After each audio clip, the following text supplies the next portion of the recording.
So, okay, what do you have? You have the beginning of the film here. What's the best way to draw it? The best way to draw it is as a hairpin, like that. That's basically the end of the movie. This stuff is the black and white stuff. This is color. And this is running backwards as a series of jumps. And what we do is we cut between the two the whole way through. So we alternate scene here, scene there, scene there, scene there, scene there, scene there, and they meet towards the end of the film. But then within this, you have flashbacks to a different timeline, which is actually even earlier, somewhere around there. Also within this, you have flashbacks to an earlier time, also somewhere within there. So I guess you could use the hairpin shape to represent the bulk of the film, with the black and white, with the color, meeting in the last reel, the end of the film being sort of there-ish, after it turns into color and kind of leads us into the beginning of that preceding scene. But you have other material that actually precedes the beginning of the black and white scenes. And the gap between the beginning of the black and white scenes and this long-term memory stuff, some of which is color, some of which is black and white, that gap is unspecified. The lead character, because of his particular condition, he can never know how long that's been. He's cut loose in time, effectively.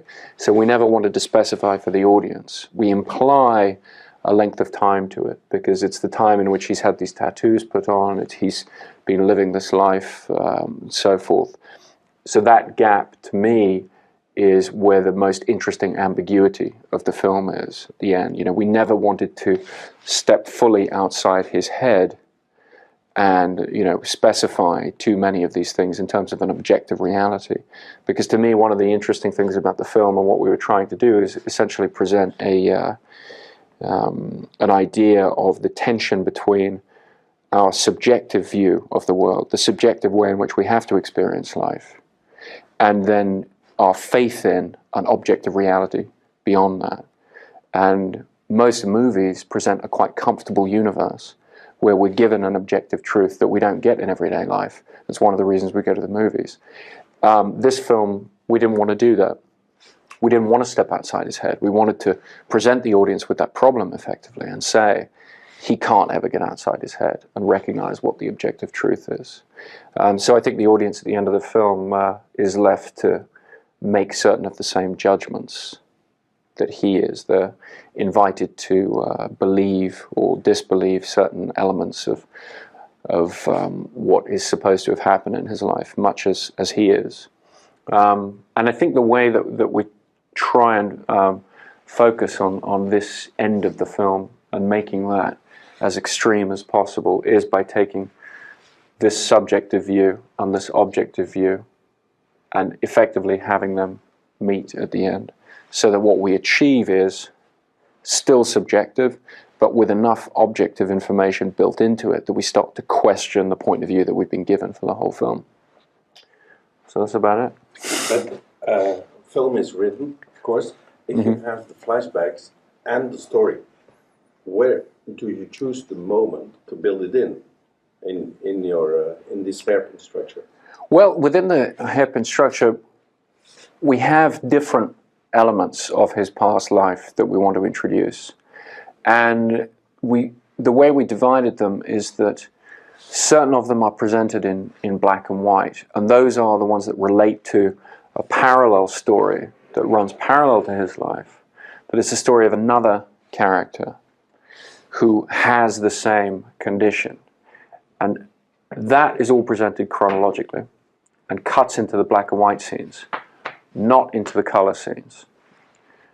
The memories of his longer term life, his own life, the life within his own head, therefore also to me, you know, the subjective experience, these sort of memories of his wife, these images of his wife, are all shot in color and are all presented in the color sequences, not in the black and white sequences. So we keep those separate.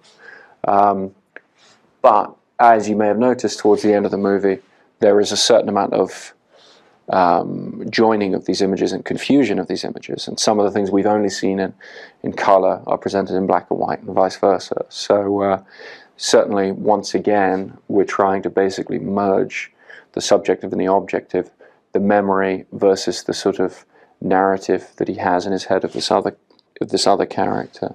So the other thing we wind up doing in the end, in terms of the way in which we mix images and reinterpret images, is to suggest the complex relationship between imagination and memory. And we see him towards the end. We present certain images that we've seen from his past life within a different context. And in a different context, they have a slightly different meaning. And I think the suggestion there is that he, like all of us, is able to manipulate the meanings of certain memories, or manipulate his own interpretations of certain memories according to his present circumstance. Could you say that every time you interrupt the movie for a black and white scene, that the color parts are scenes, complete scenes, separated? Yes. The way in which we cut between these two things is we'll take a color scene, and then we'll cut to a black and white scene that's shorter in length, and then we come back to the color scene, and we basically, as these are going essentially backwards in time, we sort of leapfrogging, and we wind up repeating the beginning of a scene at the end of another scene, and vice versa. And in that way, we use repetitions of certain parts of scenes to clue the audience into where they are chronologically. So essentially what we're always doing is we're beginning every scene with something of a cliffhanger, something of an unusual situation or a memorable image. And then in a later scene, we're explaining how that situation has been arrived at. And that's the rhythm of the film over the entire course of the movie. So it's in a way taking a familiar cinematic rhythm, the rhythm of the cliffhanger or the question and then the answer, and it's presenting that as an alternating rhythm the whole way through the film. And the black and white, and let's say the black and white parts, if you put them together, can you say that this is a sequence, one sequence? Yeah, the black and white stuff is all derived from a forward-running sequence. So if you take these individual black and white scenes, they run forwards. If you stick them together, they actually overlap in the same way that the backwards scenes overlap.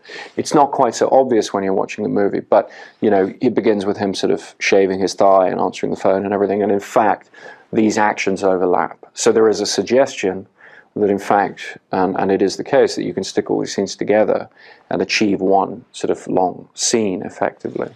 And that episodic structure was one that I wanted to employ because the overlapping flashbacks of the color sequences, it's a very complex structure.